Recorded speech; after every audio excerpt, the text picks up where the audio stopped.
Welcome back to the National Defense. It's Randy Miller, and I want to introduce you to Colonel Robert Wemheuer. He's a retired Marine Corps colonel whose 25-year military career included 3 Vietnam combat tours, multiple command positions, and senior leadership roles at Marine Corps headquarters. He's written a book called Unlike No Other to honor the Marine sailors and civilians who shaped his career before their stories are forgotten. And he joins us here in the National Defense. Colonel, how are you? Outstanding today.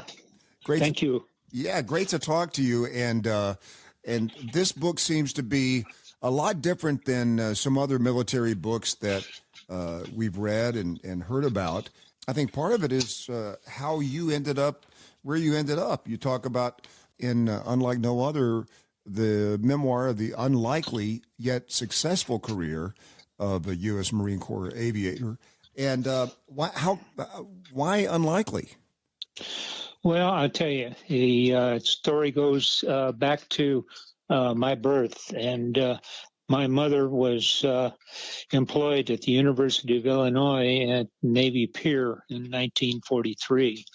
And she was pregnant for me, and she was working on top of the nuclear experiments for the first atomic bomb.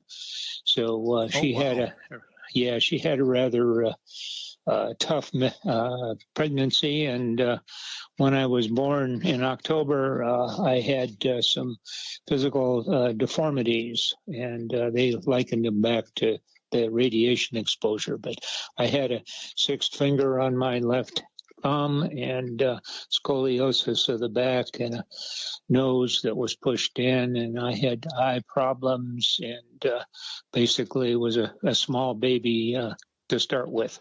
Wow. And so, I progressed from that point through the early adolescence and was, picked on probably a little bit more than the normal child because of my size and disabilities. So I didn't do well in school, and I was behind in reading because of my eye problems and dyslexia. But I finally caught up a little bit in high school, and that was a direct result of my father suggesting that I go out for football and wrestling. And I ran into a wrestling coach who was a former Marine who had served in Korea and at the Chosun Reservoir. And oh, wow. He sort of took me under his tutelage and taught me a little bit about the Marine Corps. He said, semper fidelis, that of course means always faithful. He also taught me about the principles that the Marine Corps instilled in him of always exhibiting or never exhibiting fear, always accomplishing the mission, and never quitting.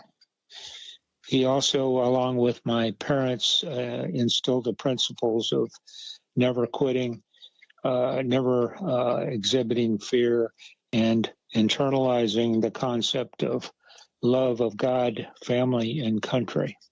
Wow. Yeah, you think back to those people in your life that were there for a specific reason at a specific time to guide you with some specific examples like that, and that's great.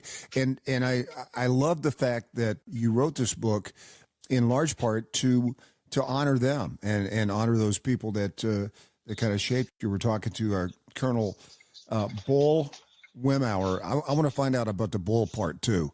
25-year military career. How was so? I guess you first went to Vietnam, huh? Oh, yeah. Well, after I finished with high school, I joined the Marine Corps as a PLC, a platoon leader class, because I wanted to, first of all, be a Marine because of Mr. Mudge and his guidance to me. And then I also wanted to be a naval aviator, so I wanted both worlds. And I ended up being able to accomplish both of those with some headaches here and there, but I managed to get through the system and became a naval aviator in 1966. I wanted to fly F-8 jet fighters, a Crusader, and unfortunately, myself and my 13 other classmates, all Marines, the Commandant of the Marine Corps didn't really need any jet pilots. They needed helicopter pilots. So we were all relegated to finish our training in advanced helicopter training. And with that, we went to Vietnam, all of us, and I was lucky enough to join a CH-53 squadron, the first squadron that was ever commissioned with that aircraft as its primary vehicle. And the trip to Vietnam was on a carrier with 24 airplanes, plus some other ancillary equipment. And we arrived in Vietnam in June of 1967, and that was my first overseas tour, combat tour of 3 that I made. Wow. Yeah, and, you know, I started this show about 13 years ago with a Vietnam vet by the name of Jerry Newberry. And, you know, bullheaded would have been the term that I would use with Jerry. Did you get the nickname Bull in Vietnam? No, I got it from a future major general who was a personal friend of mine also, and a past squadron mate.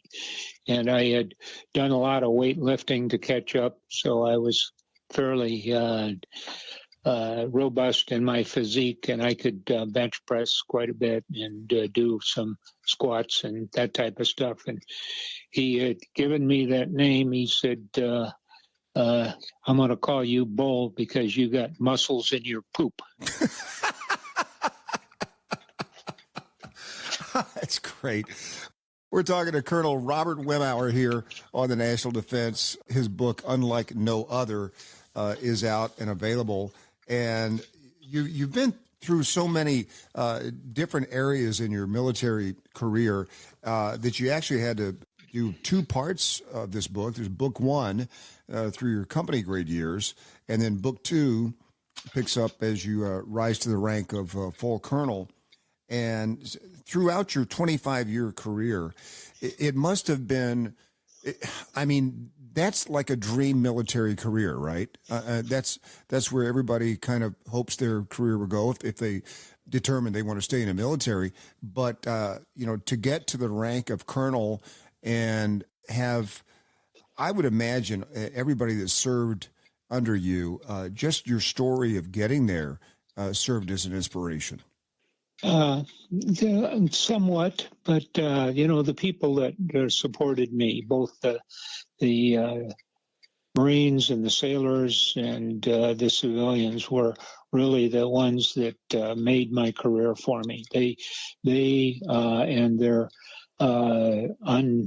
unwavering attention to detail and duty and striving to accomplish the mission really helped me to move on in the rank structure. The company grade years were somewhat chaotic because I became a captain after 24 months in the Marine Corps, which in those days was unheard of. Yeah. Normally you had to spend at least 10 years as a Marine before you ever were selected for captain. But because of the attrition rate, especially in helicopter pilots, they pushed us pretty hard to start with. And that helped our careers, I think, because it forced us to be much more responsible and caring, especially for the troops. And that's one of the main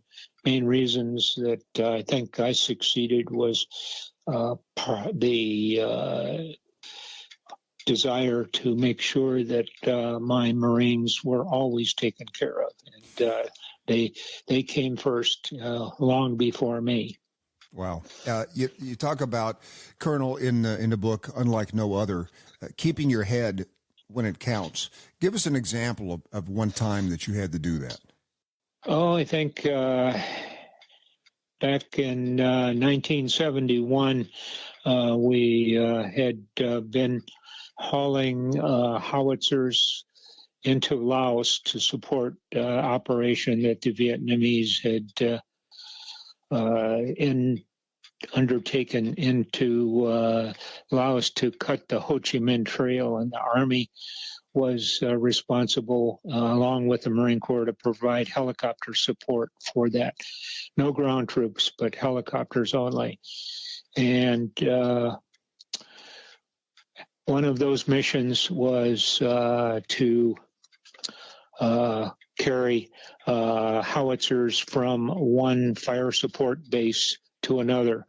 And the concept of operation for the Vietnamese was to have a fire support base with artillery pieces and leapfrog those to the next fire support base and leapfrog it to the adjoining one, and that way they would cover their ground offensive. But to make a long story short, we were hauling howitzers out, and one of my sister ships, in fact, the leader of the flight, was shot down in the landing zone and or the pickup zone, and I was able to go in with a rescue ladder and retrieve the crew from the downed helicopter under a significant amount of enemy fire.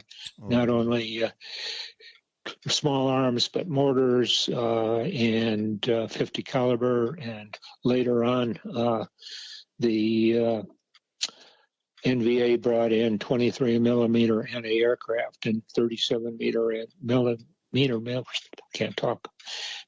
anti-aircraft, which took a toll on a lot of airplanes. But we were successful by picking up the crew and flying them back to South Vietnam and recovering all of them. Wow. and that's just one example. That's incredible. Well, thank you for your comments, Colonel. Thank you for the book, Unlike No Other. It's out there now. And thank you so much for your service in protecting our country. It was a pleasure, and it was a pleasure to talk with you. Thank you so much. We'll be right back here on the National Defense.